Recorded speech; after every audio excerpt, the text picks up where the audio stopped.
For the iNFp, what could be harder these days than trying to make sense of what others say or do in these troubled times? It's tempting to quiet quit and retreat into a shell of our own making.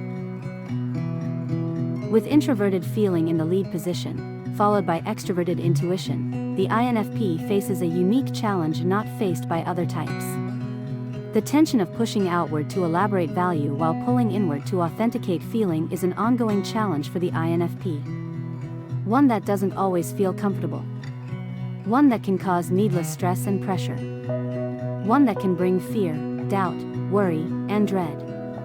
One that doesn't always make any sense. For the iNFp, the perennial question is simply this: do I have the time, money, energy, and/or inclination to do this? Easy to answer without any sense of obligation. Not so easy to answer under the weight of obligation. Of course, it helps to have the warmth of support, but these are turbulent times that seem to worsen by the day. Reliable support of any kind might be hard to come by. So what is a conflict-savvy iNFp to do? For starters, two things: 1, learn to play with boundaries, and 2, learn to play with expectations. Yes, you heard that right, play. Clay?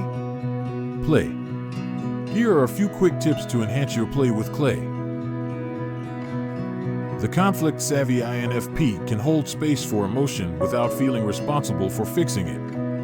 The conflict-savvy iNFp can voice a personal preference without feeling like a burden to others. The conflict-savvy iNFp can be honest and transparent about expressing a need or a belief. Sounds good in theory, but how does all of this play out in practice? First, it helps to know the iNFp is naturally sensitive to cold and barren environments, social and physical.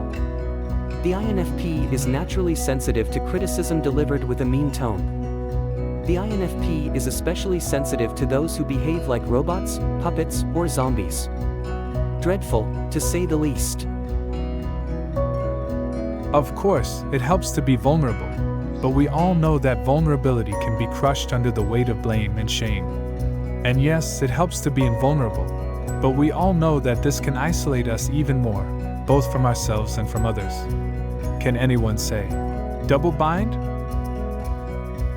Is there a third option, one that straddles the line between vulnerable and invulnerable? Is there a free zone where we can play with boundaries and expectations? Where we can be attentive, yet critical and respectful without being judgmental? What would it be worth to you to cultivate such a carefree zone? Could it have anything to do with finding courage and compassion through connection? Yes, but that would be getting ahead of ourselves. Let's back up and consider what it would mean to cultivate a carefree zone within as a standard by which to measure appropriate and responsive behavior. First, to even consider having a carefree zone within is a radical move in a world where fine is only represented by 4.4% of its inhabitants. So consider having one, just because. Next, consider doing a web search on how to live carefree. The information on this topic is quite good, offering many practical suggestions.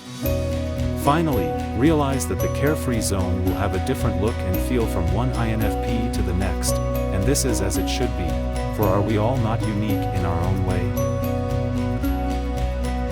To recap, give and receive the warmth of support whenever, wherever you can. Review the content in this video to better understand the relevant parameters. Learn to sincerely manage your boundaries and expectations in a spirit of play. Take up the discipline of kindness to cultivate a caring yet carefree zone within. I know, it's a tall order, but there it is for your heartfelt consideration. Stay curious. Be aware. Stay in wonder.